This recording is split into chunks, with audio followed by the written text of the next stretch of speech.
Salutations. I hope this particular episode finds you in good and or improving spirits.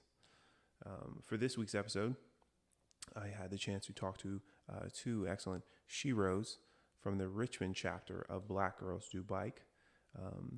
I had a chance to meet several of their members through a couple different rides prior to actually sitting down with these two wonderful ladies.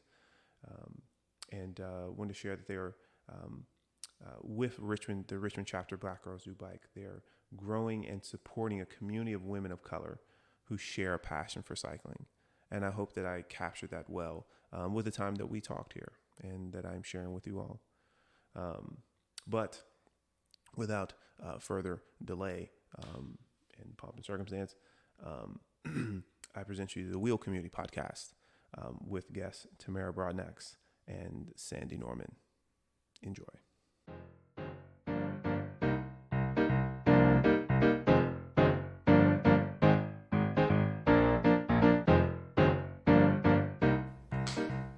This thing is now recording, so this is going.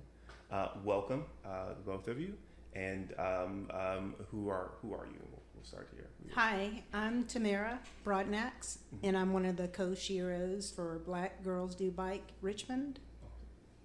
And I'm Sandra D. Norman, Facebook name, but they call me Sandy. And as Tamara said, I'm co-shero of the Black Girls Do Bike Richmond as well. Awesome. Thank you. Thank you for both coming.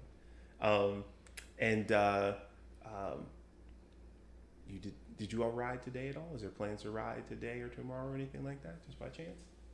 I didn't. You did today, not? Okay. No. Okay. Sandy? Okay. No, I didn't. I would have ridden with UGC has a Thursday night music ride, but really? I wanted to be here with you tonight. Awesome. Thank you. I not to take a ride away from you, but thank you for. And where do they do this music ride by chance? You know? They start over by Offerbrook Road. Okay. And they do a circle for about 12 miles, okay. Out 6 and about 6 coming back. Okay, nice. I didn't know that. I had to keep up with more of the casual rides. So how did you all get into cycling? We'll start with you, Tamara. Okay, so for me, I started cycling in the Richmond area and getting into the biking scene back in 2010. Mm-hmm. So my husband used to cycle by himself, and he would go out every weekend, and then he started taking trips, and I would chaperone him or drop him off and pick him up. He did the Seagull Century. Mm-hmm.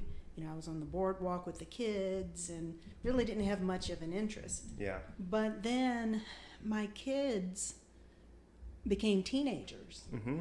And so when they had the ability to stay home by themselves, I decided that, hey, I could go, riding with him. Mm-hmm. So in the early days, he and I primarily rode together. Okay. And we made it a goal to ride every cycling event in Richmond. Nice. Okay. And we did a little traveling. We did the peanut ride down in the Great Peanut Ride. Okay. It was down in Emporia. Okay. And we've done the Heart of Virginia a few times. We've done the Moonlight Ride since its inception. We've done the Cap to Cap since its inception. Yeah. So that's when I first got into cycling. Okay. And then, do you want me to continue? Yeah. Or? So in you, you getting into it, your kids, because the kids are old enough to take care of themselves. Did he convince you, or did you decide to was it just a mutual coming to Well, I don't know. I can't say he invited me to come. Okay. but I just decided I'm gonna buy a bike too. Okay. So he took me bikes. We went looking for bikes, and at the time, Performance Bikes was there, and we picked out a bike, and I started with the hybrid because I didn't know how often I wanted to cycle. Yeah. So I was like, well, this is a safe choice. I didn't want to spend a lot of money, but I just wanted to get out there. Okay. And learn to cycle again. So you have this hybrid, and you start doing the events and a little bit of traveling rides out of town. how long before? Are you still in that hybrid? No. Okay. How long before like another bike happens? How long before like I'm going to do this a long time now? Like when did that happen? So I was on the hybrid for a while, not very long. I think about a year. Okay. And then I decided, hey, this is not so bad. So I went to Conti's and bought my first road bike. Okay. And it was my Go Faster bike. Mm-hmm. That's what I called it. It was a giant bike, Mm-hmm. and they're called Live now. Yeah, right. But they had that women's specific design. Mm-hmm. And my bike was called Sangria Lightning. That was her name because, I just had to go fast. So I ended up buying, Sangria Lightning, Mm-hmm. and she was a true road bike. Yeah. And like an Avail 3 or 4, whatever Mm-hmm. Yeah. the model was. And, that was actually the most comfortable bike Yeah. that I had purchased. And it was a big upgrade Mm-hmm. from the hybrids. Mm-hmm. So I gave the hybrid to my daughter, Yeah. thinking that she would ride. Yeah. And we did a couple rabbit rides together, but Mm-hmm. long term, she just wasn't into it. So, Okay. but yeah, having a road bike really made a difference. So that Mm-hmm. was probably around 2012. Okay. So 2012, the Giant happens. Mm-hmm. The Giant Avail, which is pedal power, right? No, Conti's. Conti, sorry. When they sorry, were on sorry. Broad Street, across right. from Performance, they were right there. That's right. I do recall that they moved from somewhere, but I couldn't. Yeah, I couldn't recall I that. think there's a Southern States now in that old okay. building, but Okay. it's directly across from Performance, so you could cross. I think my first bike I got from AG's. Okay. No, I take that back. No, I did buy it from AG's. I was talking about Performance bikes, but I looked at bikes at Performance, but Okay. I actually bought it from AG's. Okay. So you got this So- bike from AG's. Okay. No, but the road bike, Wait. The first bike was the from hybrid. AG's. Okay. Yeah, Okay. and Cool, then okay. the second bike, That's the one that came from yeah, before. Conti's, yeah. So Okay. All right. Conti. Sorry. Yeah. Mix these all up. I know. Oh. It's like what? So many Gotta bikes keep out track. Okay. And Performance is not even here anymore, and I miss them. Yeah. So we'll get more into that. So Sandy, how did you get into cycling? Where did you start off? Yeah, so first let me clarify something. I gave the wrong acronym. Okay. It's actually UCG, Okay. United Cycling Group, Okay. that has the Thursday ride. I called it UGC. Oh, so, okay. So yeah. wanted to clear It's okay. that up. But my cycling journey started really when I was in the 6th grade. The gentleman that raised me had 4 daughters, Okay. and he bought all of them shiny new bikes. Nice. Okay. And we used to ride from our little community to Plymouth, which was about 5 miles, and be a 10-mile ride round trip. And so he made sure that the girls rode. I had to get on the bike with them. So it was, they'll take me a couple of miles and they'll switch me off to another bike. And so my uncle saw this, and he said, if you get all A's on your report card, I will buy you a brand new shiny bike. And so I did. I worked hard, and the first 6 weeks I got all A's and 1 B. And I stood out, little girl as I did. When he, from the country, you start up the car, it's him getting ready to go to work. And I waved him down, and he stopped, and he looked at it. I said all A's, and you have all A's and 1 B. It's not good enough. And I was like, wow. And so, can you, credit me for the A until the next 6 weeks? And said no. And so the next 6 weeks came, and I got all A's. Yeah. And he did. He didn't say a word. He went to town to work, and he went to town, and he stopped by the house, and he gave me my brand new orange shiny bike. And that was the time you didn't have to have any helmets and that kind of thing. And we casually rode those 10 miles like it was nothing. Yeah. And so that was the fun part. And then, of course, you grow up and you don't ride anymore. But then my girlfriends from the run group, we had the first black run group here, River City Runners of Color. Yeah. And they decided to advance and do a triathlon. Okay. And so they did it the first year. My grandmother passed. I could not do it. So the next year, I said, I want to do it. So they got out with me. Okay. And so I had this hybrid named Red, and I still have her. And I did learn how to swim, and I did my triathlon, and they noticed that I was really good at riding the bike. Yeah. And so that was my thing, right? Okay. one was the swim thing and the other one was the run thing, but the bike seemed to be my thing. Okay. And then the next year was 2011. Okay. I was introduced to Black Girls Do Bike, the Richmond chapter. Okay. But I really didn't know anybody in there. And so I would get the notices. I think I signed up maybe a couple of years later. Okay. And I went to one organized ride, and I said, I don't think that's for me. Mm-hmm. But then I still liked the bike. And so as I started to get more knowing about Black Girls Do Bike Richmond, started really like enjoying it, being out there, riding with my girls and just enjoying the freedom and the problem solving and the nature. Yeah. And then when I work at VDOT, we did the trail. Yeah. Oh my God, that just made it even better because now you weren't on the street. Right. So from 2011 to now, I really do love riding the bike. And so I'm on, I think I had my hybrid from 2011 till about 2017. And the same girlfriend gave me my road bike because I was struggling going up that hill downtown from Rock's Landing. And she got me on her bike, and it was easier going up because she had a road bike. Right. And so my bike was heavy. And so she gave that to me for a birthday present. And that's a Zool. Okay. And so we're at the point, I'm turning 60 in September. Okay. So I'm looking forward to buying another road bike. Okay. And then I got blessed from Tamara with a mountain bike. So I'm into it. Wow. I am into it. I bought her old bike. Okay. And so that's AB. It was Aqua Boogie with her. And so that's AB. So you know you love the idea and love doing it when you name your bikes. Right. Yeah. You do that N+1.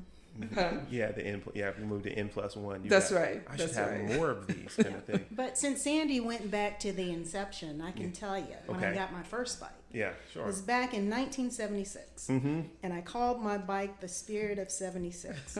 And the reason I called it that was because it had these tassels that were red, white, and blue. Mm-hmm. And we used to ride up and down the street. And yeah, so that was the first time I really learned to ride a bike. Yeah. And I had a few, girlfriends. Yeah. And we actually would venture out and ride around the city and with no helmet. That's right. That's right. And we, didn't think about water, nutrition, anything. We just kind of rode and came back, sweaty and thirsty.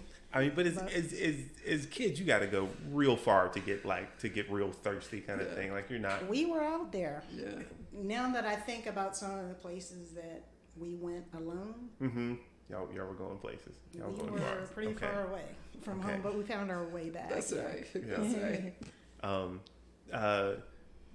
So Tamara, when did you join with Black Girls Do Bike? Okay, so just before Black Girls Do Bike, I'm a nurse by trade. Okay. So I worked at VCU Health. Mm-hmm.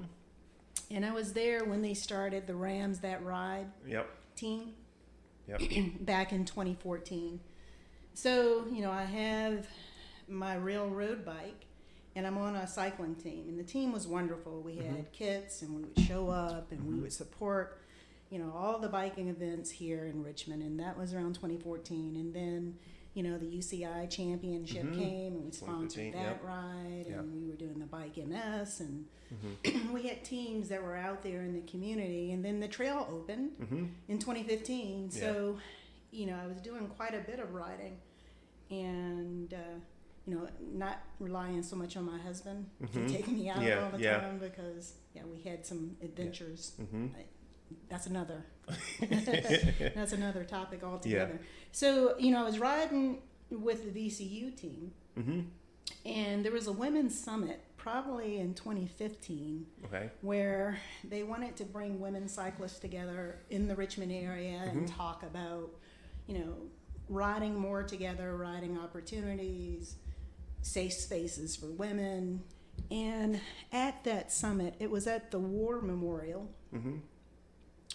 There was a speaker from Black Girls Do Bike. And she came down from Washington, D.C. And I hadn't ever heard of them. And I was fascinated. I was like, whoa, you mean you really have like a group that's organized and you ride together? And I just thought that was the coolest thing. So, I'm riding with VCU. And Our chapter actually started in 2016. Okay. So Next Patricia year. Clement Okay. is the person, is the person who started the club.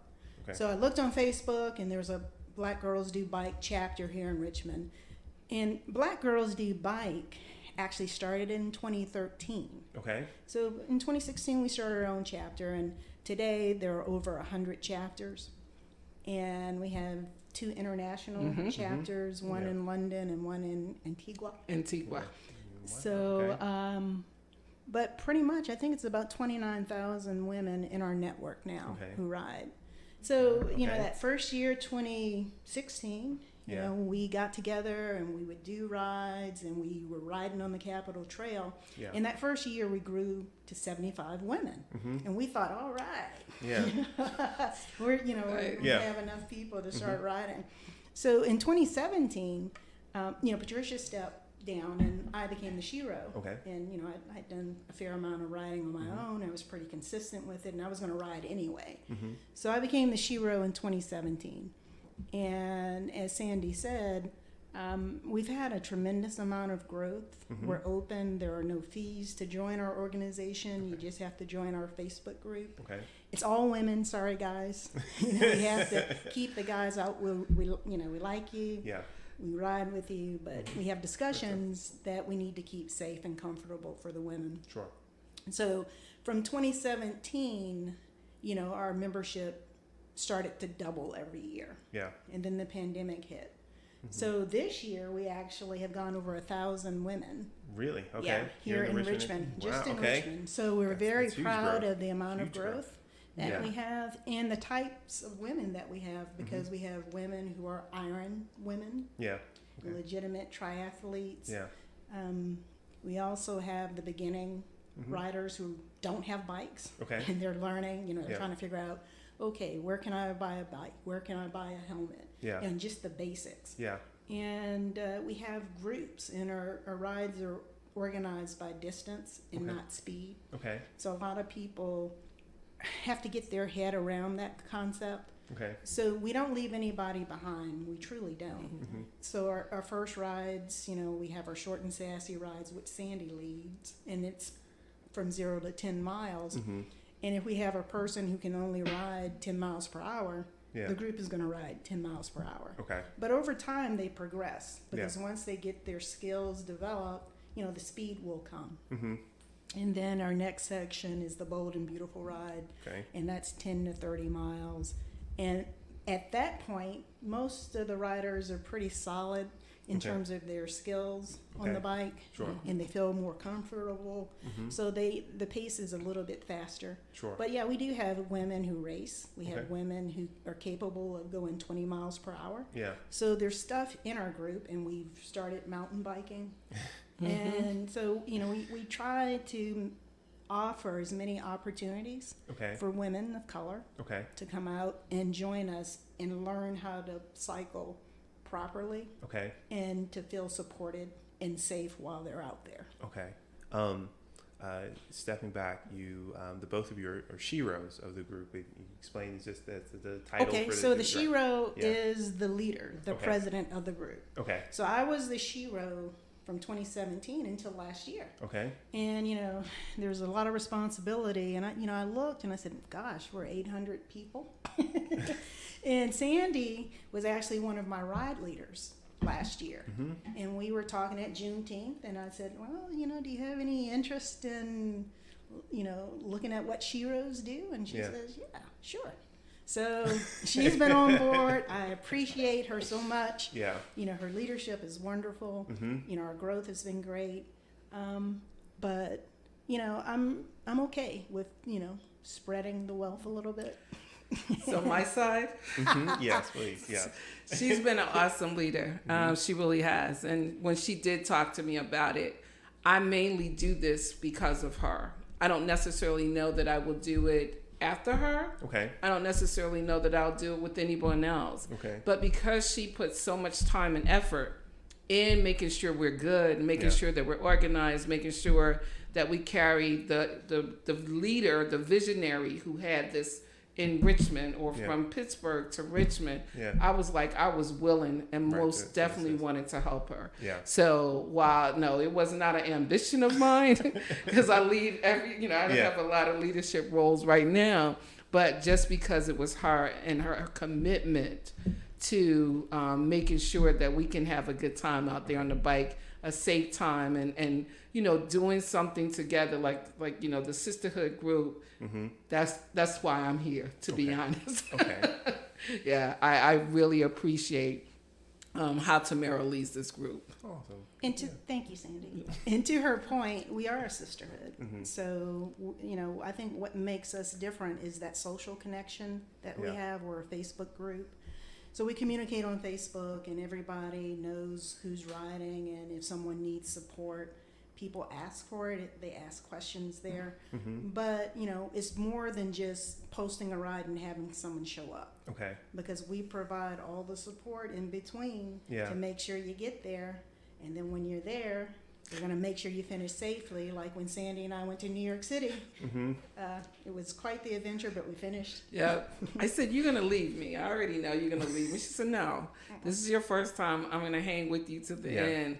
And I would not have gotten through that without her support, because that last bridge, the Verrazano Bridge, if anybody knows, when I looked at that, I looked at her and I said, we got to go up there. And they do that intentionally. So Wait. we're talking about the 5 borough Okay. ride. That's what I Yeah. thought. Yeah. So Tony and I, my husband, and Yeah. we started going in 2015. Mhm. And sometimes the weather is dicey in May. Yep. Sometimes it's cold, and sometimes it's rainy. Mhm. And I've been riding, and that's kind of one of those things, like, it's cold Mhm. and rainy. I'm kind of a fair Yeah. weather rider, so I'm Mhm. like, I'm okay.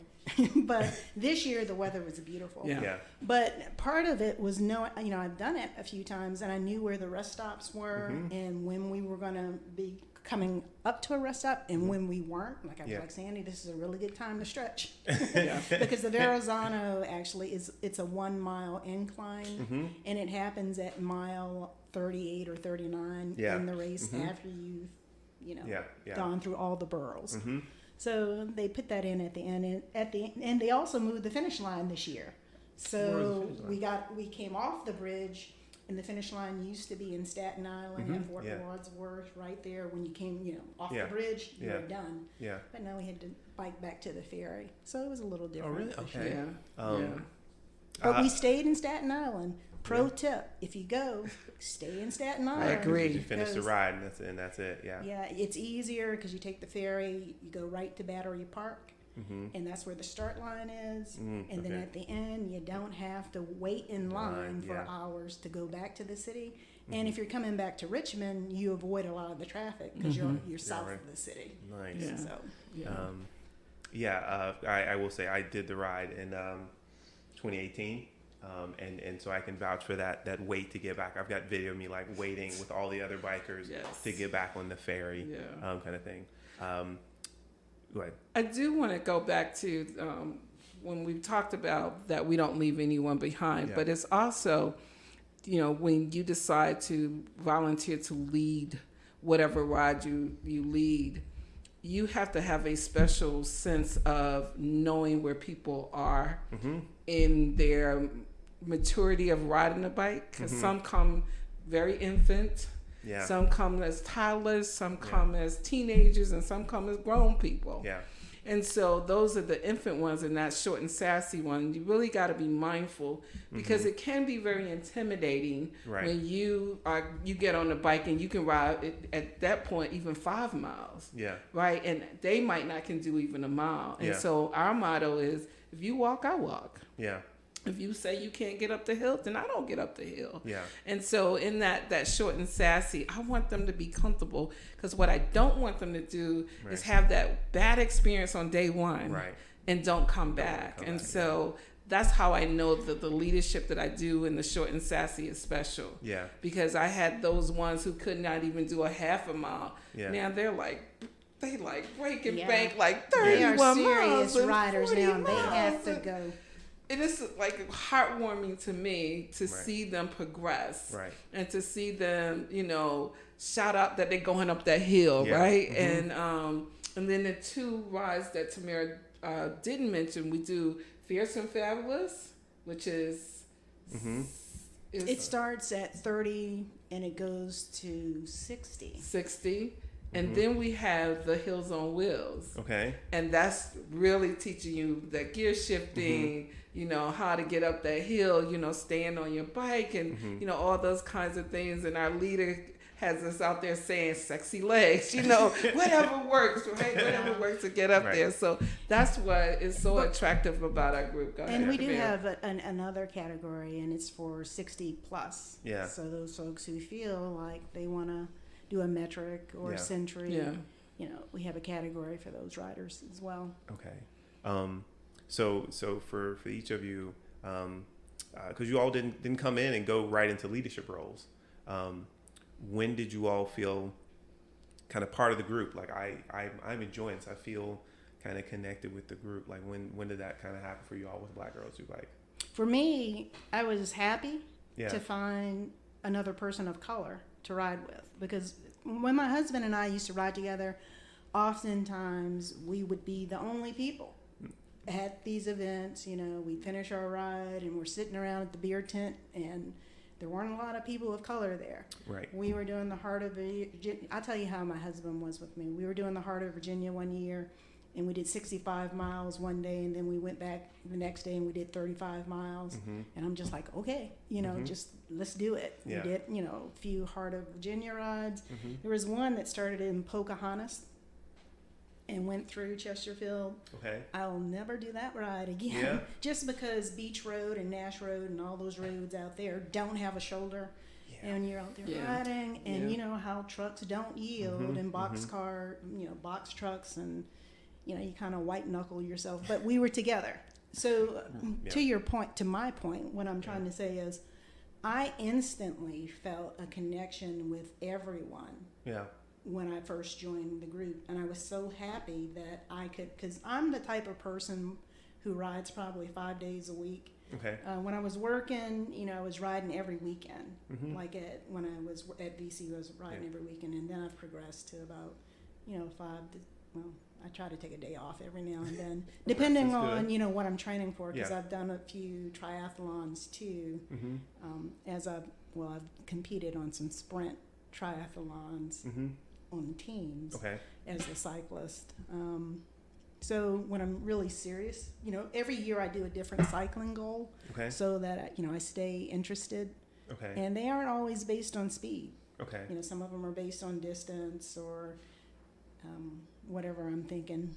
You know, to try to do something different every year. So you immediately felt connection, like seeing other. Yeah, I was like, hey. Cool. I kind of think my husband likes it, because he's like, yay, you can hang out with her and that kind of stuff. I mean, now, he's my favorite dude. I mean, sure. My number one riding guy, because when you live with someone and you want to go ride, and you just go. You know, you get up in the morning and you go before it gets hot. You know, you couldn't go in the morning, you make time in the evening. You know, you don't have to meet up with anybody. You just leave from the house and come back. Yeah. So he's always been like my number one road dog, let's ride sort of guy. Awesome. But I love riding with these ladies. With the ladies, and Sandy, when did you start to feel a connection with the group? When did you feel like this is where I should be riding in? Who I should be riding with, rather? Yeah, so I'm always about looking for who looks like me.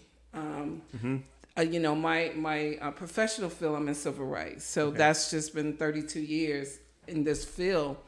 And even with the run group, with the African-American run group that we have, River City Runners of Color, it was so great to be connected with folk that looked like me. Yeah. Out on the trail. Yeah. Out on, you know, running for the UCrops 5K.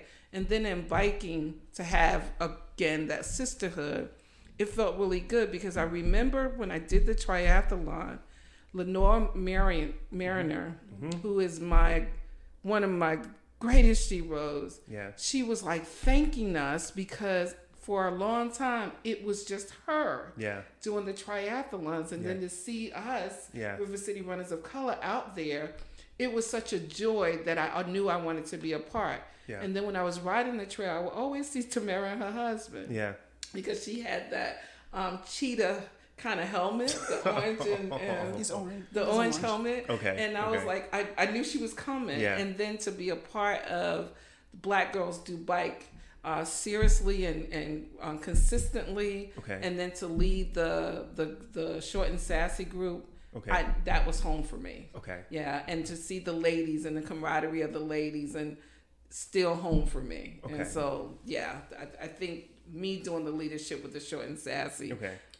gives me something to do and to bring the same joy to that I have for it, Okay. and to give it to the other ladies who want to be a part of it. Yeah. That's joy for me. Okay. And I'd like to add that we actually want folks to go out and ride and get those experiences and Yeah. to share them. Because, like I said, we have some women who can race. Yeah. And they're out there at Bryan Park Yeah. posting times Yeah. and doing things. Nice. Tamara. Yeah. I'm Tamara. Yeah. She's Yeah, Tamara. Mhm. But she's a fitness angel and she can do it. You know, Yeah. she likes, she got into racing and she's done a fabulous job. So I just saw her last weekend at the Wolfpack mashup. yep, that's right. Super hot that She day. wolves. Yeah, and I guess my favorite story, I'm gonna switch a little bit. My girlfriend Arvette McLean, who was the leader for River City Runners of Color, she did not know how to ride a bike Really? before 2010 of doing the triathlon. And so she got it, but guess what? She graduated. Yeah. She's done 100 miles, and Yeah. she's a beast on the bike, Yeah. right? Because she runs very well. I Yeah. mean, she's done so many marathons. I think she's at 20 or 21 marathons. But to not know how to ride a bike, Yeah. and to do your first Pick it up. triathlon, and now you can do a whole metric. Right? Yeah. Doing what you That's, want to do. was on it the bike. Century, the 100, 105? She can Yeah. do it and get it done. Nice. It's just amazing to me. And Yeah. I told her, we did one at Smithfield because we participate in a lot of the rides. And I said, you were going so fast. I was just doing the 30. You came back around and smoked me. Yeah. I was like, so those kinds of things. And she's comes out with us as well at, with Black Girls Do Bike. It's just amazing to me, like Tamara said, that you have some that, our women, they can hang with the best. I look at Gail, Gail, the one that led our Right. the cookie rack. Yep. Yeah. Gail is a beast. Yeah, she's only been riding with us since the fall. But Really? she's a ride leader. She's strong. She's strong. Awesome. So it's just amazing. Yeah, she did a good job with leading us despite getting rained on.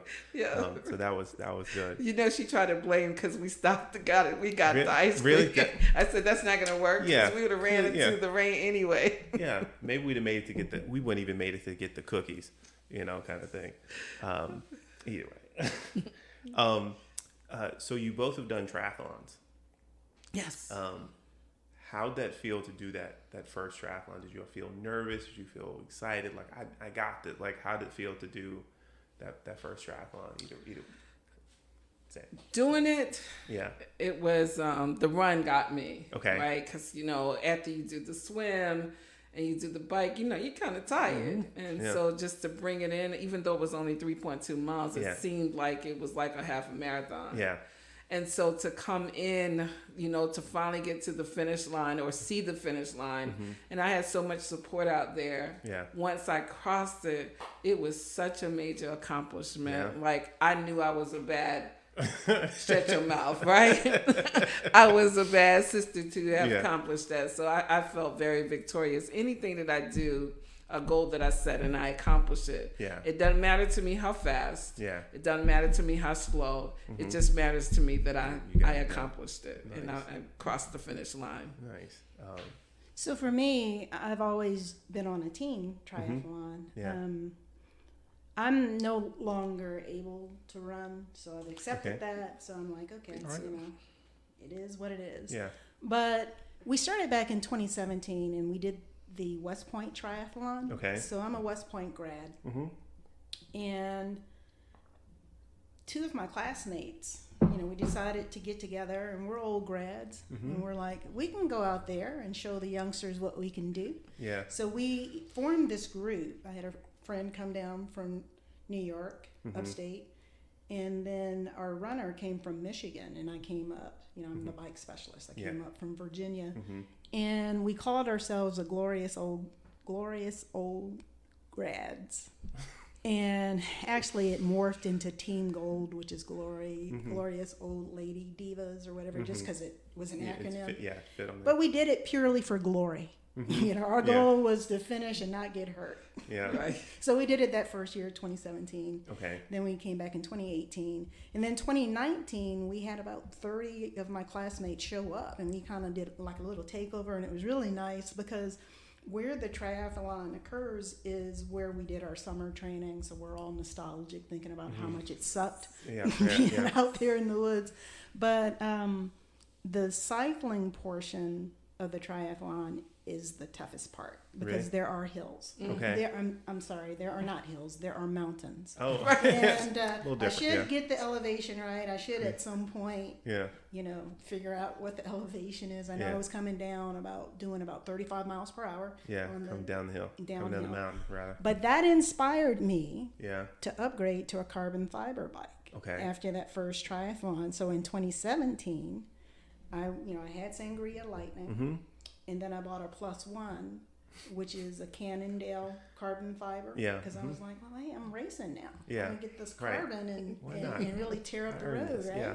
So I bought Wind Chaser in 2017. And okay. I bought Wind Chaser from, it was Conti's again. But Conti's had a store over by Chesterfield Town Center. They have one that down. was him. Yeah, but that was when I acquired my third bike. Okay. Yeah. The Wind Chaser. Nice. Wind Chaser. Gotta name it. Gotta name it. Oh my God. Well, also I wanted to inquire how the triathlons went because I am slightly considering doing one myself, and they seem intimidating, particularly the running leg. So I thought I would ask how that went. Yeah, and I was going to say, so I only do tries two times a year, and I haven't done the Pink Power, which is here in Richmond. This is Pink Power. Okay, cool. The other triathlon that I do every year is the Women's Philadelphia Triathlon. Okay. And we did it at the inception probably in 2018. I think that was our first year doing it, and then COVID hit, and so they had another race. I think we've done it twice. Yeah. Okay. So, but that's a fabulous race because it's an all women's race. Like the Pink Power. The swim is in a pool. Yes. But you're out there. It's all this girl power going on. You see all different body styles and types, and I'm on the bike and people are passing me, and I'm like, whoa, what's going on? And so you get that competitive spirit, but everybody cheers for everybody at the end. And so those are the two triathlons that I trained for. Okay. And now going back to Black Girls Who Bike, and you all work with a lot of brand new people. As you mentioned, some people don't even know how to ride, and they're interested in getting into the group.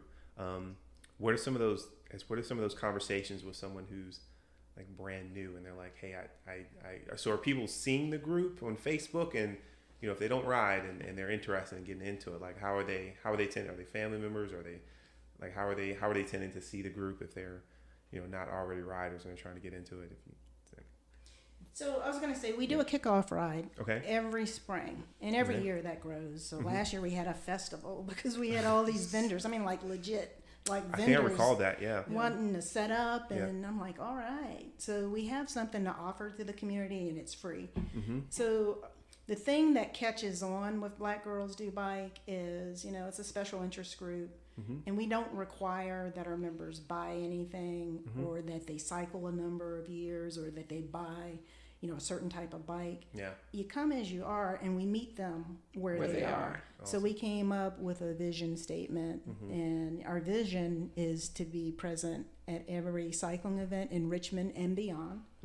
And then the thing that drives us is, and it's, when you're ready, we're ready for you. Because I've had members who joined way back in 2017, and they just now are getting to a point where they can purchase a bike and start riding regularly. Okay. And so, once they're ready, they're ready to go. But primarily they find out, You know, at our kickoff ride, Okay. we have had some media coverage with the Okay. news and the black press, and but if you're on Facebook and Yeah. people do invite friends, Mm-hmm. but the Juneteenth event was also a great place because I think this year we had 25 people sign up that day. Yeah. They were so impressed with our riders. They're like, "You guys look like professionals," and I'm like, "They just started." But you know, they all had Right, their, they get the they had their kits kits on, on yeah. and their gloves. I mean, Yeah. they look good. Nice. And the nice thing about it,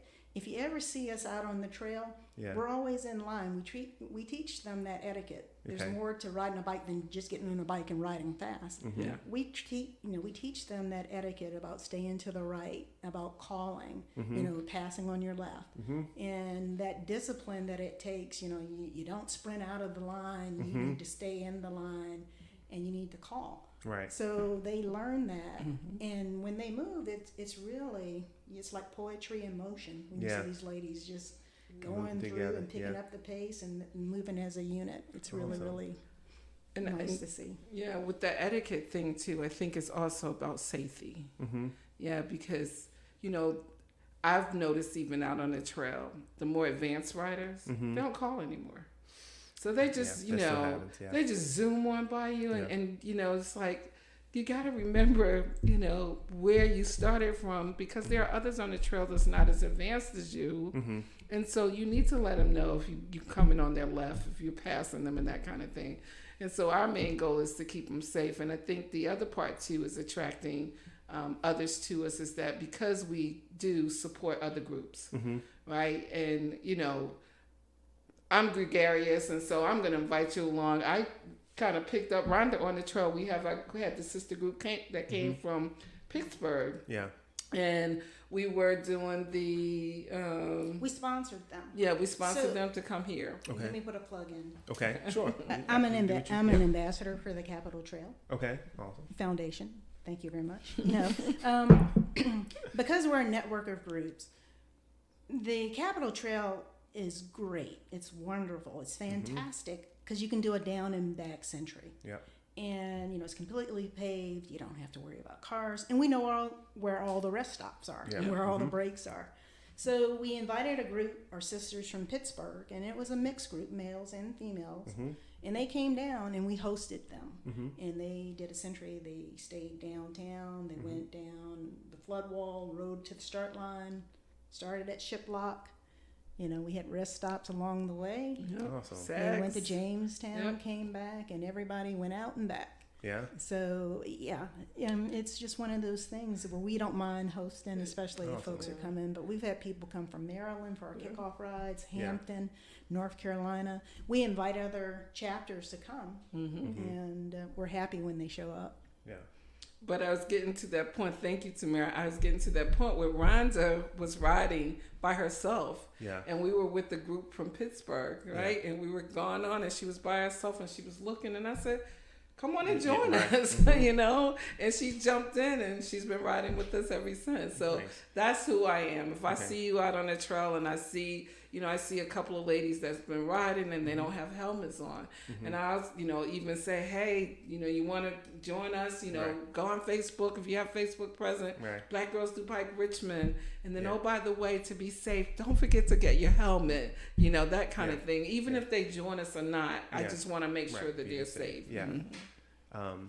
When does this kickoff ride? When does that normally happen? What time? Well, of we year roughly? used to do it the Okay. first weekend leading into Bike Month. So, like the That's first May. weekend before the 1st of May. Mhm. However, Mhm. they switched and did it in the fall, and people wanted to start to ride earlier. So we moved it up a few weeks. So this year we did it in April. Okay. We haven't started planning quite yet and Okay. picked a date, but at some point we'll put it out there, and Okay. we'd love to have, people from the community come out Okay. and find out about, cycling here. Okay. Okay. So, as we mentioned, I brought up my phone call with you all. So I have a friend of mine who rides in Northern Virginia. Lady of color. She got into riding a couple years ago. I believe she has a hybrid of some kind. And so I was talking about riding and stuff she could do and that kind of thing. And I think I was talking about the frequency of riding and this kind of thing. And she started talking about, she could ride at certain times because, or it was a strategy because of her hair. It was a full strategy of when she could work out, what days and when not to. And while I know there's a thing, like it's not a thing I have to deal with. So how does that come up with the ladies of color riding and the kind of thing? They bringing up the hair, like what's the discussion there, kind of thing. So most of us that ride, when I first started probably exercising and running, I would time my hair appointment on Saturdays after my run or the bike, right? Okay. Because then I would have the week to go, right, and then I would be, would remember if I'm going to ride like 5 days a week or 2 days a week or that kind of thing to kind of time it, and trying to remember if I had a meeting and that kind of thing. And so it is a thought process, but most of us out there are either natural or wear protective styles. Okay. And I think that helps us a lot. But we do have a couple of ladies who, again, they wrap their hair, tie it up, and they keep it moving. Okay. And so it is a conversation. Okay. It is one that can sometimes stop you from participating in any sports, whether it's biking or swimming or running. Okay. But it's just you determine the consistency for yourself. And then when you decide that you really want to do it, you figure out a way.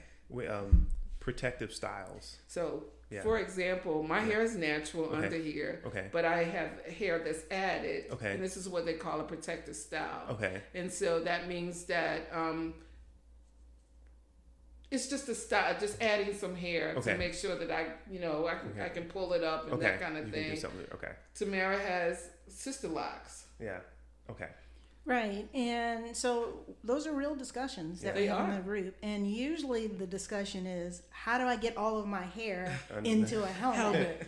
And we always tell them, try before you buy. Don't order anything off of Amazon, because even though the label says large, you might need a different brand depending on how the helmet is made and this kind of thing. Mm-hmm. But it works. I mean, obviously there are people who have a lot of hair, and they figure it out. They figure out how to wrap it around, how to wear a scarf around it, so that their hair doesn't take away from their riding. But I used to be, in every Saturday morning standing appointment, at the hairdresser. Yeah. But you kind of let that stuff go, and but that's those are real conversations that we have. And there are conversation about, should I wear padded shorts? Yeah, absolutely.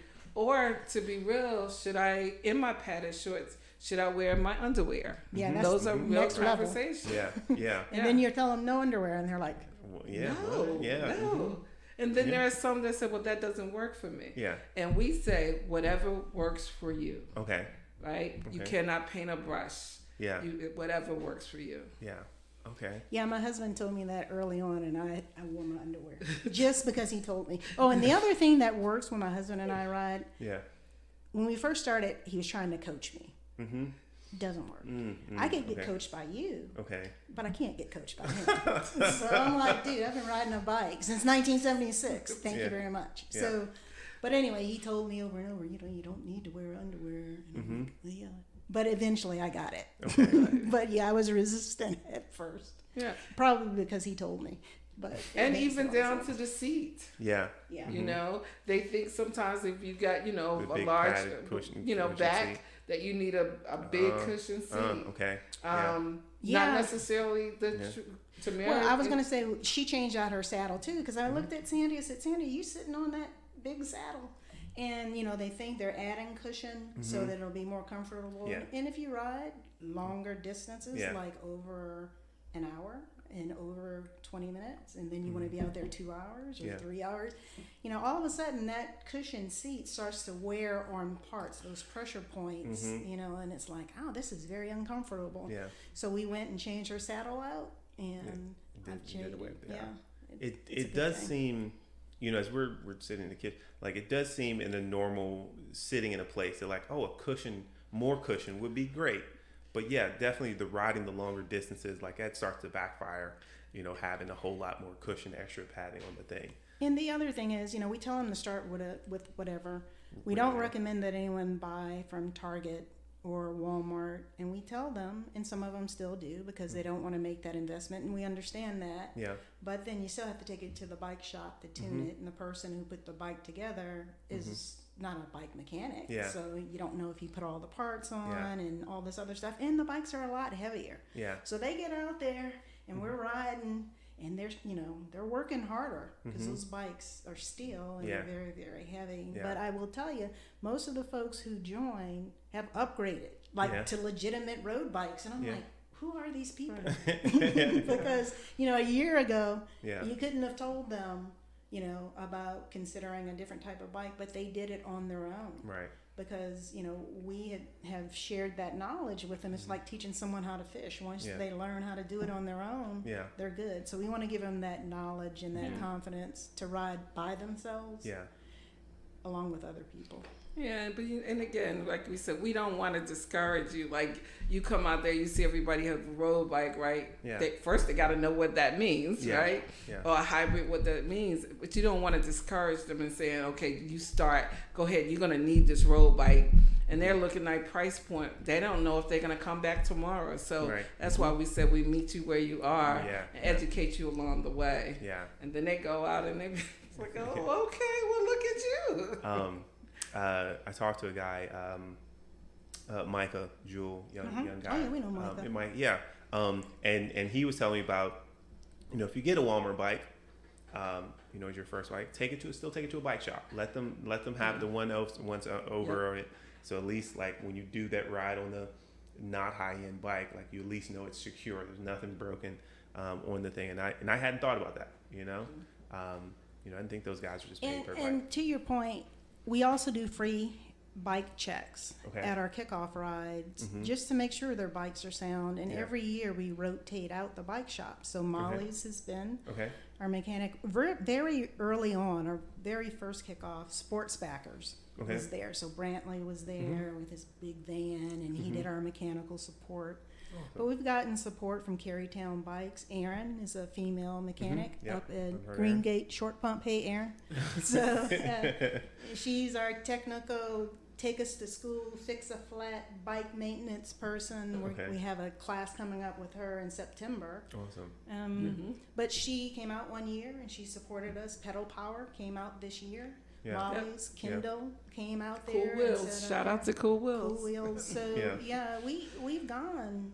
We have women who visit a lot of these different shops. Yeah. And so we have relationships with the bike shops, which is nice too, to get that support. Because you really got to know about maintenance as well. I've even made friends out with the Trek people in Williamsburg because I bought 2 bikes from them during the pandemic, and it was like, really? And then I brought my brother back and his wife, and they bought 2 bikes, and they're like, oh yeah, hey Tamara, you need another bike? And I'm like, no. Sure. Yeah. But that's great that you're you all are taking time to kind of introduce people to bike shops, and then getting work done on their bike. Because it's one thing, like you said, it's one thing to learn how to ride. It's a whole other thing of like, I gotta lube the chain. Why do I do this? Like, I never did this before as a kid, kind of thing. Like, and even when I started riding and was riding regularly, like the learning the bike maintenance took a while. Like, it took conversations with other people and going to the bike shop a few times, and like, you need a whole new chain guy, kind of thing. So that's great that you all are introducing people to bike shops and getting and lowering that taking care of your investment. Yeah, exactly. That's one of the things we talk about. We talk about investing time in the places where you spend your time. Yeah. So we have a dedicated mile. We adopted a mile on the Capitol Trail. It is mile marker 38. It is the first mile marker after you leave 4 Mile Creek. So once you cross Turner Road, it's on the right-hand side. But we clean the trail 4 times a year. And we get volunteers from our group. And, our motto is you invest time in the places where you spend your time. And, the same thing with your bike. This is an investment. You don't buy a bike every year. A although I did that in 1 year. Exception. That's an I'm probably exception. going to be in that same vein. I mean, I said, it's a 20-year investment. You buy a bike, you like it, you get it fitted. That's a whole nother discussion. Yeah. And then, these folks are accessorizing. Like, my bar tape and stuff, I got to customize my bike in the little spoke caps. A couple of us have license plates on our bike. Yeah, Really? seriously. I'm like, if you see these ladies, they are serious. Like, color, yeah. There's everything. nothing wrong with making your bike your own. That's right. Yes. Because it's your investment. There's nothing That's wrong right. with making you feel good about being on it, proud to ride on the bike, that kind of thing. Hope it'll prevent us from buying a bike every single year. Guilty. Just saying. That's great. It was the COVID that did it. Mentioning COVID, right? Mm-hmm. You all were, from what you described, you all were already into riding, already into the organization. Before COVID happened, you were doing events and having people come out and ride. Like, how did COVID impact your individual riding, and then how did it impact the group as well? So, whoever wants to. You came in during COVID. Yeah, I actually. came in during COVID. Prior to being consistent with Black Girls Do Bike, Yeah. I had a couple of friends who wanted to get on the bike. Yeah. And so I would meet them out on Saturdays or Sundays and just ride with them, kind of showing the etiquette on the trail, and then trying to get them, although they've joined Black Girls Do Bike, they haven't come out. Yeah. But for me, it was like something independent that I could do because we were, trying to be safe, Yeah. distant away before, we got heavily involved Right. with doing our rides with Black Girls Do Bike. And even with that, we tried to be mindful of the mask and that kind of thing. But it was cathartic for me Yeah. during COVID because we were so independent. I didn't need to be with anyone. I could get on the bike and freely Go ride. ride, And that was just, the wind. It was just very cathartic for me. Yeah.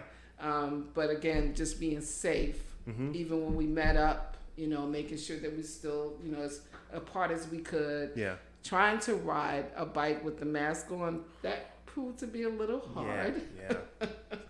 But we thank God we were careful and Good. we didn't have any incidents. And I think if anyone did, they didn't show. So they were very respectful about that. So I don't think it didn't change it a lot. Okay. We were still able to ride, Okay. but we were safe, conscious. Right. So the first year, we didn't do any group rides. Yeah. 2020. In Yeah. 2020. Okay. But we rode.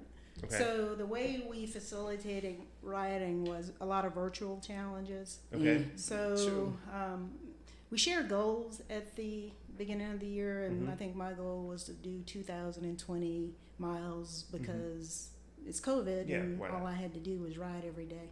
But so we had a lot of virtual challenges, and people were riding, maybe pairing up, but we didn't have like Big mass groups. No, not at all. Yeah. But our membership continued to grow.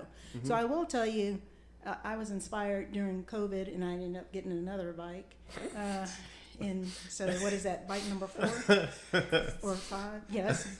Wait, Okay. is that bike number 5? Anyway, No, so I ended up getting another bike. Okay. But the reason I got this bike is because I've always wanted a green bike, and I can't ever find like a green bike.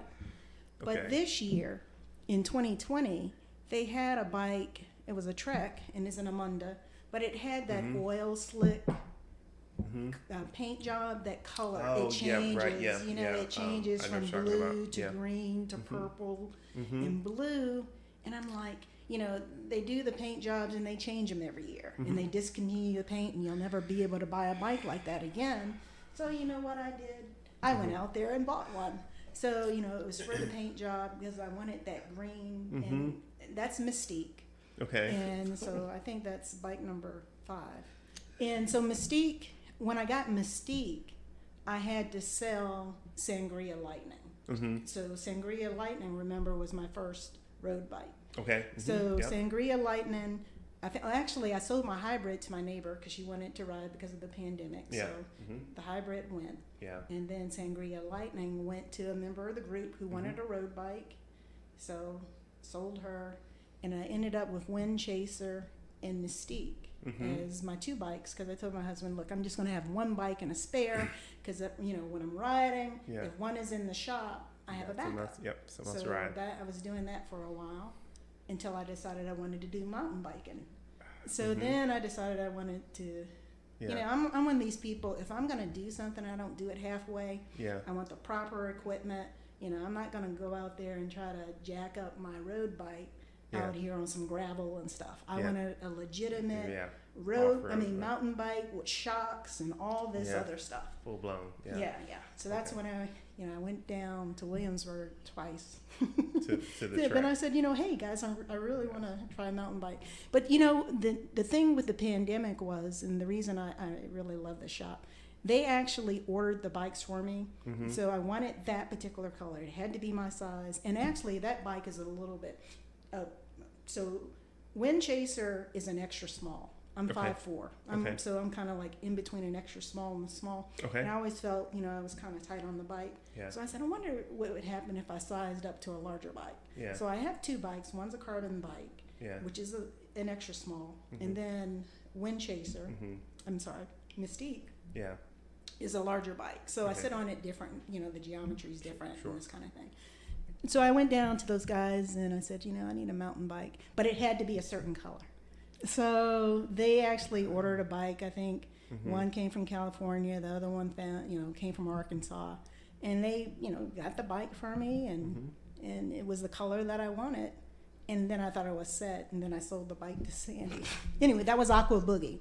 So I bought Mystique and Aqua Boogie during COVID at Trek in Williamsburg. And things I try to ask people, have you both clipped in to the tires? Well, so story there. I planned to I was telling myself I was going to do it by 60, right? That's like a month and a half away. But Marlon, one of the guys that ride, he's like, you need to clip. And Tanya, one of the new riders that just rode, started last year and is doing amazing. She clips in. And then we have a newer rider that's clipped in. I'm like, okay, they're really making me look bad. So I'm going to do it, and at some point I'll get it done. I will, just to add another opinion into that, you don't need to. True. Right? It, as you probably aware, clearly makes things a little easier on the hills. Yes, I've been told. But there is clearly a little bit more danger, right? Yes. And I would say when that time comes, if you find it's uncomfortable, you're fine going without. Life, you would keep doing rides, just to let you know. Azul needs new pedals anyway. That's my road bike. And so I think I'll go ahead and get the one that you can clip and just ride regular. Those are great.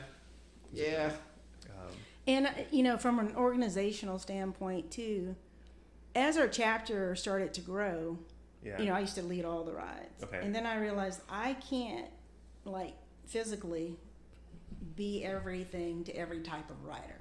So I've recruited ride leaders. So they're volunteers who volunteer their time to lead smaller groups. And over the years, every year I'm able to find new ride leaders, so it keeps it fresh. But we've had ride leaders come and go since 2017. And we work as a team, and we work on our schedule, and we determine what type of rides we want to offer. We determine what sort of events, because we do the Richmond events, but we also travel. So, my vision is to have, us everywhere. But that's how we're successful is, I lead rides too, but primarily I'm doing special events. And then my rides can be, any particular distance. Sandy helps with the special events, but she also leads the beginner rides. And then I have 2 solid people who do the bold and beautiful rides. And then I have 2 very advanced riders who do, the fierce and fabulous rides, the 30 plus rides. Do the, do you all like see people in the group and like, oh, they're regulars and they seem confident? Like, do you pull them up to ride lead, or is it, or they saying, hey, I'd like to lead some rides? Yeah, usually it's been my call, and with Sandy's input as well. But you kind of know the folks who are consistent. You know, the folks who show up, the ones who are learning, and the ones who are strong enough to support someone else. And those are the types of people that you offer an opportunity. Now, I've offered some people and it didn't work out for their schedule, or they weren't able to commit. But our ride leaders only need to do one ride a month in order to be an active ride leader. So we have a whole calendar, and each one of my ride leaders, actually they lead more than one ride, but they're only required to lead one. At least one. Oh, I didn't know that. I'm kidding. Yeah, she was riding multiple. I do Wednesday and Saturday. Because the group now, they've advanced and they're really coming out to support more so than being in the short and sassy. I'm cutting it back this year to just one ride on Saturday. But I was doing it Wednesday and Saturday, and because again, it's about that consistency, especially if you're a new rider. But like Tamara said, she notices people, like some of our ride leaders were riding these miles on their own. And then you're out on the trail and that kind of thing. And like Jessie is in our group, and she leads that cookie and cream ride. And Jessie's comfortable riding at night. And she was doing this, and she enjoys the company. She enjoys riding at night, and she's a great ride leader, and that's what she does with our group. She has offered to lead those sort of rides for us in Richmond, because not everyone rides in the city or here. So it's just an opportunity to get out there and have different experiences. Awesome. Because that ride, the cookies and cream ride, which is great. And for anyone listening, the cookies and cream ride, it starts in Highland Park? Is that starts in Highland Park? Starts in Highland Park. Then goes across to downtown, makes its way Grove to the Gelati Celesti.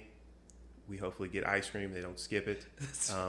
Come back down Grove and kind of weaves its way back over to the Insomnia Cookie near VCU. Yes. And then, of course, weaves its way back over to where the ride started in Highland Park.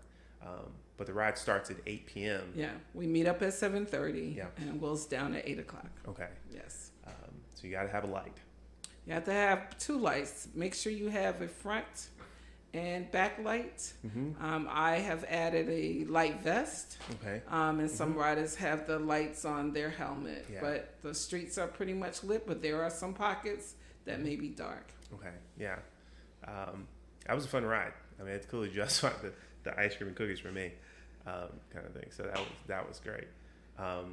But speaking of ride leaders, I'm glad you all seen that in your group, because there are definitely people who ride with that are consistent, but may not be best suited for leading a ride kind of thing. That's correct. Yes. They're great. We want to ride, but I don't know if I'd want them to be a ride leader. But then there's others that's like, they should definitely be leading a ride. Like I trust them and follow their directions kind of thing. So I'm glad you all are seeing that in the And the other thing I think Sandy does really well is she allows some of the folks to lead. So when her groups get together, she'll pick a person, and they're out there leading for the first time, or they're sweeping for the first time, and they understand those responsibilities, so they get to test it out. It is. I can remember being in the front of a group the first time and just like super nervous because I didn't know the roads, and we were riding into Ashland. It was on Cedar, and I was like, how far do I need to go? Like, what am I supposed to, made it work because everyone was real kind about it. I was able to maintain the pace, but it was a little bit nervous about, one of my early rides actually being just in the front, not even like leading, just in the front of the group. So either way, actually about the kickoff event, your ride leaders, what do you like to take on your rides? This is more personal question. Like, what do you like to take with you on the bike when you actually go ride? Tamara. Okay. So for me, I'm kind of a water bottle snob. So very early on, I had my water bottles, and I've had my Camelback, and I've tried different types of things for hydration. But I don't cleaning water bottles sometimes, it takes some effort, and I'm a nurse, and bacteria over time, and the Camelback, it was just too much. And so now when you see me, I have the disposable Deer Park. I have one right now. Deer Park bottles, and these actually fit inside my in the bottle cages. Yeah. And so, that's one of the things. And then when I'm done with the ride, if I put a supplement in it or some Noon or some hydration or something in it, I just toss the whole thing. I don't like to clean them. I have a bunch of water bottles, but I just have gotten out of the habit of using them. What else I keep on my bike? I have a holder for my iPhone, so all you haters out there, I got one right up front, and my food and nutrition goes right there. I do have a mount for my Wahoo. I was a Garmin person for many years, but now I'm a Wahoo person. Okay. And then on the back I have my tube and maintenance stuff under my seat. But that's basically how I roll. Okay. But I do take, water and nutrition when I ride. Okay. And when I'm out of water, I'm done for the day. Okay. Yeah. You're not okay. Yeah. When I've gone through 2 bottles. I mean, obviously, if you're doing an organized ride, you can stop at the rest stops and fill up. But if I'm out there on my own, I do a fair amount of riding on my own. Yeah. And on the road. So, when I'm out of water, I'm trying to get back home. Yeah, it's a time to turn back. Yeah. And what are you trying to take with you? So I take the water basically with the top on it as well. Yeah. But I also will have like a Powerade. I forgot the Armor All one does one now. It doesn't have a lot of sugar. Okay. And so I like that. I like the taste. So I'll fill one of my larger containers with at least 2 of them in one. Let me keep it cool. Yeah. Then for my nutrition, I make sure I keep some pickle juice, and I keep a pack of mustard. Yeah. For cramps, just in case. And then the chew blocks I keep for energy, and maybe the wafer. I also have like an orange or something in terms of vitamin C. Okay. Either that or like a tangerine or cutie, one of those or a couple of those. Okay. So I know that as far as as much as you ride, you gotta make sure that you hydrate, and you gotta make sure that you have the nutrients in you to feed off on that. Yeah. And so listening to, and we put out posts about how to hydrate and what kind of nutrients are good, and it, again, it's trial by error. Yeah. What works for you might not work for someone else. True. Yeah, and I've moved away from the prepackaged gels and goo and blocks and jelly beans and all that stuff. I've tried them all. The waffles. I prefer natural foods now. Okay. So a lot of times, I'm a Fig Newton person. I can put that in it because it's food. But if I'm doing a long ride and there's a rest stop and there are pickles and potatoes, I'm going to get both. For the starches and the electrolytes. But I'm more of a natural food. I just think my body at this stage processes it. It does a better job with me. More so than the rush that you get from some of that artificial stuff. So that's the thing we have to figure out, and it can change over time. I just the last guy, not the last person I interviewed, but a guy, Russ, and he talked about him eating Fig Newtons 30 years ago when he was riding, and I asked him, so what are you taking? He's like, I still take Fig Newtons, because that still works for him. Or Lunchable, the peanut butter, Uncrustable. The Uncrustable. Oh, the Uncrustable, yeah. You put it in your pack, you're frozen, it defrosts, and you can freeze your water bottles so you have some cool water, just little tips, things that help along the way. So what's coming up with the organization? Like, are there events that are kind of planned for the year? We're now in near the end of July, super hot. Like, what are the things going on with the organization for the rest of the year? Or I know you're planning for the event next spring, Right?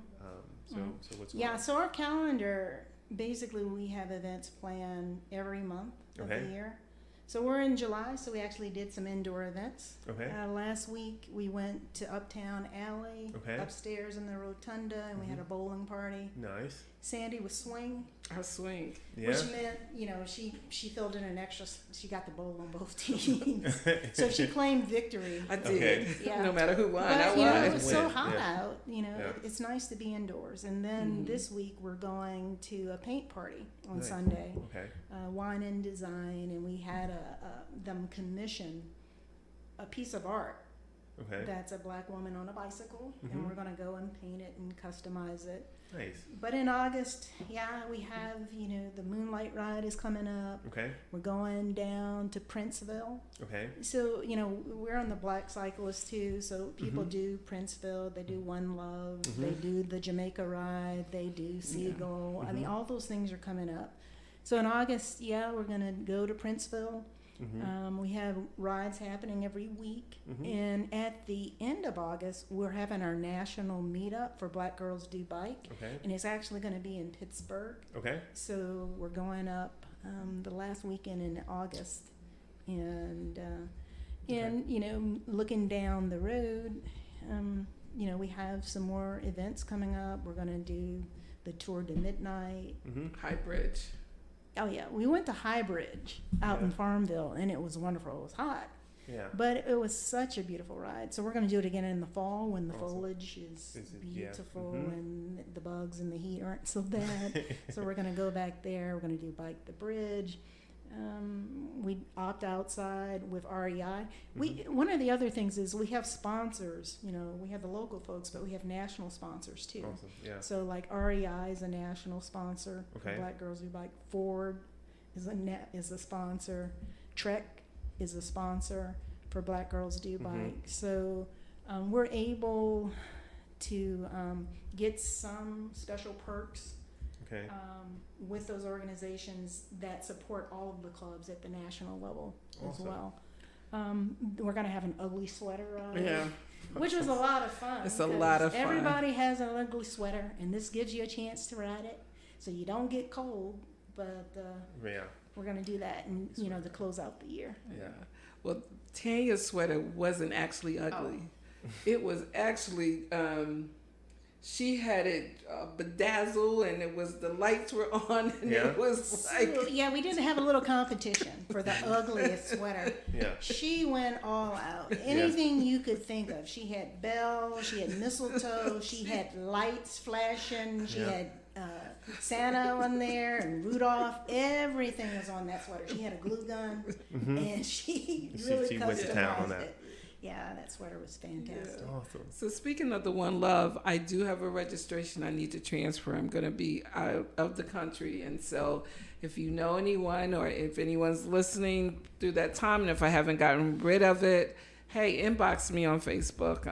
But I do need to have a registration that I need to transfer. And that's Sandy. Yes. Okay.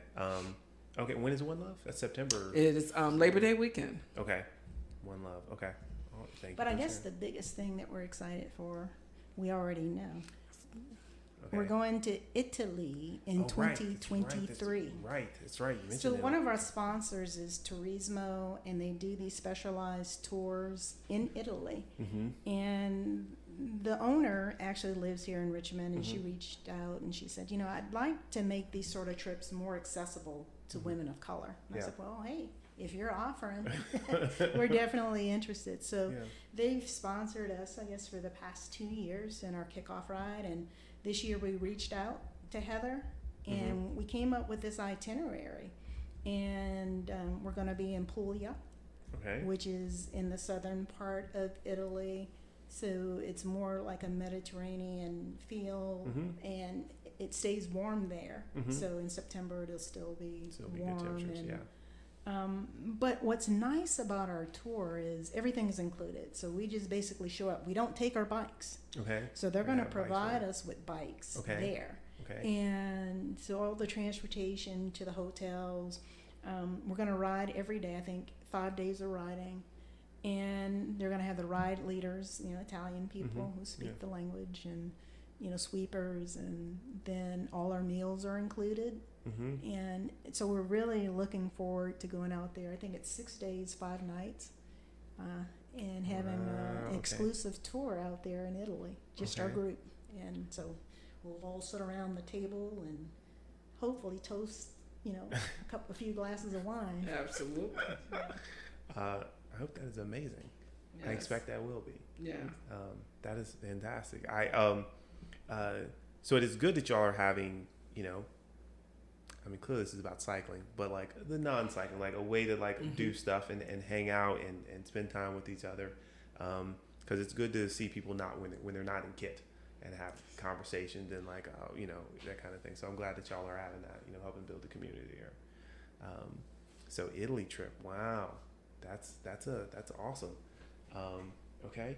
Have you all done out of the country biking trips before? We travel, but never internationally. Okay. And the bikes is it Bianchi or Bianchi? Bianchi. Yeah, I know. Bianchi. I don't want to Yeah, mispronounce them, sorry, but sorry. they're higher end bikes, Yeah. and she's gonna have the bikes there and the right sizes. Okay. And that kind Do you have of to thing. did they say take your saddles or? No, Well, that's- I mean, if it's gonna bother you, you can bring it. Yeah. But obviously your helmet and your shoes. Yeah. Whatever type of shoe you want to cycle with. Okay. But everything else is included. Awesome. That is awesome. Why do you all keep riding? Why do you keep getting out on the bike to go ride and go through Sandy? It keeps me sane. Yeah. Yeah, I have, for the most part, it's a stressful job, and I'm always figuring stuff out and trying to solve a multitude of problems. And I do on the bike. Matter of fact, I've already done a presentation in my head while I was out riding on the bike. And so I just enjoy it. As I Okay. said before, it's very cathartic for me. It's something I love to do. Okay. And you don't, while I love riding with my group, I can just wake up and That's get my right. stuff on and go riding. Okay. Yeah, Okay. just love it. Okay. Yeah, as much as it, cycling is about the group, it really is about the individual, because we have our own Strava group, Okay. and we encourage the ladies to record everything, because you'd be surprised. I mean, there's some people who are just riding aimlessly. I'm like, do you have a goal? Or are you trying to? But if you ride and you record it, you can see how many miles you're actually putting in. You can see your paces. Yeah, You can yeah, see yeah, over yeah, you can see all- time yeah. and your performance and this kind of thing. So as much as it's about the group, it's really an individual thing in terms of where you are in your cycling journey. For me, it's been different. For me, I've had some health issues. Okay. So I'm like, are you kidding me? But which is okay. I've allowed myself some grace, and I've actually started to use a physical therapist for the first time. Okay. But, we always stress that with our women, because, if it's too much for you, listen to your body. We took a new rider out. She had to get off, and she vomited like 3 times. Yeah. And it was just, she hadn't eaten, Okay. before the ride. She didn't know, Yeah, how to right. prepare. She just got out there and thought she could ride, and Yeah. realized, oh, okay. And she's doing great now. Yeah. And it's just that initial conditioning. But for me personally, yeah, I love cycling. I love that feeling. I do it for health. Okay. And, the social piece of it, it's nice to feel like, I have a network of people that I can ride with. Okay. And that's a very nice feeling. Okay. And really, to add on to that and what I said earlier, when Tamara touched base on some medical issues, I can't run anymore. I can't walk anymore in terms of distance, or even, just going around the block. I'm bothered because I have lower back pain. Yeah. But on the bike, I did well. Yeah. So that was the only thing to still, because I love sweat equity. That was the only thing that I could do to still get my exercise in. Right. And so my family was like, it doesn't make any sense. Mm-hmm. So, but my back does not bother me on the bike. Now, when I get off, I may have a problem. But while I'm riding, you're good. Yeah. it served me well. Sandy and I are of a certain age, and there are women who, don't be afraid, there are women like us who have gone beyond 30, and I'll just put it that way. But when my husband and I were riding, it seemed like we'd always end up with the senior citizens, right? And so, they're really nice at the rest stops and stuff, and they're, hobbling, trying to get on their bikes. They clip in and they're gone, and they smoke us. And I'm like, Yeah. I want to be like that. I want to be in my 70s and 80s and still being able. Right. I might hobble a little bit, I might limp a little bit getting on that bike, but I want to clip in and go. But I think that's the great thing about cycling. It's a long-term sort of activity that's great for your body overall. Yeah. It has been I've prior to my riding, I had not done activities with people vastly older than me. So it was amazing and encouraging, to see people being active, 20, 30 years, 40 years, my senior kind of thing. So that has been encouraging. So anyway, I'm glad you're all still getting I have to shout out one of our members' dad. I rode with Carlos Vieira, and we rode from Jamestown to Richmond. Yeah. And her father is like 85, Yeah. I think. Yeah. I think he said. And he was killing us on that trail. Yeah. And he would get behind me. I was like, no, sir. But he was amazing. And he's been such an inspiration to us all. Like Tamara said, you want to be able to get his age and to continue to do this. And he loves it. And just get out there and do it. So he's really big inspiration out there on that bike. Awesome. Yeah. What's something that you all would want to tell someone who's brand new, who's like, I'd like to get into this cycling thing? Like, what's the thing you'd want to share? And we'll start with you here. Oh, wait, Sam, doesn't matter. Either one or the other. For me, it's just come on out. Okay. Just come out, on a short and sassy, and just come out. Just try it. Yeah. I guarantee you. Once you get out there with us, you're going to fall in love with it just like we have. So just come on out and come out again until you are in love and you wake up and say, and get mad if it looks like it's going to rain because you want to ride, that kind of thing. Just come on out. Okay. So there are so many testimonials on our site about women who have started and how much they've learned from the group. And I wish I had some of those stories here, but they share that with other people who are on the fence. So if you're brand new and you don't have a bike or you want to learn how to bike, come on out with us. We will show you. We will recommend, we'll take whatever you have. If you have a bike, that's cool. Because I always say the best bike that you can have is the one that you actually use. Yeah. Because there are a lot of people with bikes in racks, in garages that, they don't ever ride. Yeah. Right. So I always tell them, come on out, but don't worry about it. We'll teach you, what to wear. Yeah. We will teach you how to pace yourself. We will teach you how to take a break. We will teach you when you need to drink. And you're not out there alone. The one thing we don't want to communicate is go out there and do it by yourself. Yeah. And if you do, there are people who ride solo. I ride solo. Sandy rides solo, and that's cool. Sometimes you got to go out by yourself. Yeah. But in addition to our scheduled weekly rides, we have pop-up rides. So like if someone's up in Short Pump and they want to ride, they can say, hey, I'm thinking about riding. Is anyone else interested? Yeah. And they can meet up so that they don't have to go alone. Okay. But we have folks all over. Yeah. Because I live in Chester, and I've had folks meet me out there, and we've ridden out there, and I know people want to ride down in Petersburg. We're going to try to go down, further south. We have one person that comes from Emporia and Tappahannock, and Stafford. We have folks who come, just to ride with us. Nice. And I also will say, first join the group, the Black Girls Do Bike, Richmond. Okay. Because you'll see, as Tamara said, we post often. We ask, our ladies to take pictures, but you get to see the testimony, right? You get to see where others has started and where they are now, the progression of their story. Okay. And so just do that first. Okay. Just join the group. And we're all about bikes, so I don't like where people at on my personal page. I put it all on the bike page. Yeah. So all the cycling and stuff. I mean, big stuff. Highlights and stuff. But Yeah. my day-to-day stuff, Yeah. I can share it in the group, Yeah. and it's all about cycling, and people get it. Yeah. It's like, oh, you did a century, or you did a metric, or you did, that's cool. Yeah.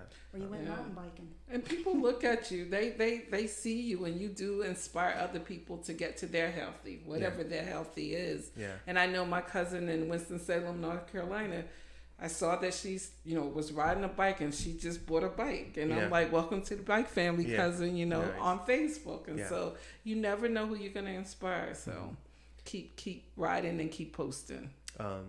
And that's the Black Girls Do Bike Richmond Facebook page. It is Black Girls Do Bike, because there are 100 chapters. We have several chapters here in Virginia. So you want to look for the Richmond chapter. It's free to join. We don't charge dues or anything. We ride with our sister chapters, Hampton. I want to get down there by the water. Yeah. It's but I discovered some water when we were gravel riding. We went out to Henricus and we were riding the gravel trails out there. Breaking in our bikes, and there was plenty of water. Beautiful. Yeah. So, If I ever get missing, just come out there. It was so peaceful. Yeah, don't go missing. I'd like to thank you both for sharing your story, telling us about Black Girls Do Bike. Yeah, I forgot to say, we were talking about COVID, and I told you I had COVID fever. Right, yeah. So the thing about it was there were a lot of virtual challenges, and so July is my birth month, and we do the Trek Century Challenge on Strava. Yep. So during COVID, we decided we were going to do the 500. So you can do 100 miles, 500 miles, or 1,000 miles, and you get something back from Trek. So during COVID, we decided we were going to do the 500 miler. Yeah. So I was really proud of myself because I did like 608 miles. Nice. I hit 5 and kept going. Yeah. In this heat, in July, it was intense. just totally insane. Yeah. But I think we try to encourage each other. And so I was telling you, I bought another bike, and then I bought a mountain bike. At Truck, yeah. And then I sold the mountain bike to Sandy because Erin told me she had a bike up at Carytown. And I said, well, I don't need a mountain bike because I have one. And she says, just come and look at it. And I said, well, she's going to have to do a lot of, talking to convince me. And so I ended up buying the bike. So I have a specialized mountain bike with a dropper post and all this other stuff. And then my last bike is a Peloton. So okay. I got it, and I got Sandy to get a bike because it's that whole time in the winter we don't want to get out in the elements and all this other stuff. You can just bike when you feel like it. So at home I have 4 bikes, but I've sold 3. So you still have 4, but you've sold 3. Okay, but I sold 3, so I still have 4. How do you like the Peloton? The Peloton is sweet. Okay. So I've got to understand the other things you can do, the other sessions and this kind of thing. Yep. And I'm really looking forward to doing it in the off season because, I don't get out in the ice and snow. Yeah. But I'm hoping this year I can legitimately keep going through the winter. Okay. So that when things thaw out, I won't be so, out of shape. Yeah. Yeah. Okay. I don't want to hate on Peloton.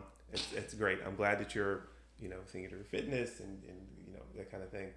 So that I'm glad that you've thought about the, bridging that gap through the winter kind of thing. Thank you both for coming and sharing the story, telling about Black Girls Do Bike. Leading all the ladies that you have. I appreciate that. Do you all have a chapter in Northern Virginia? Yes.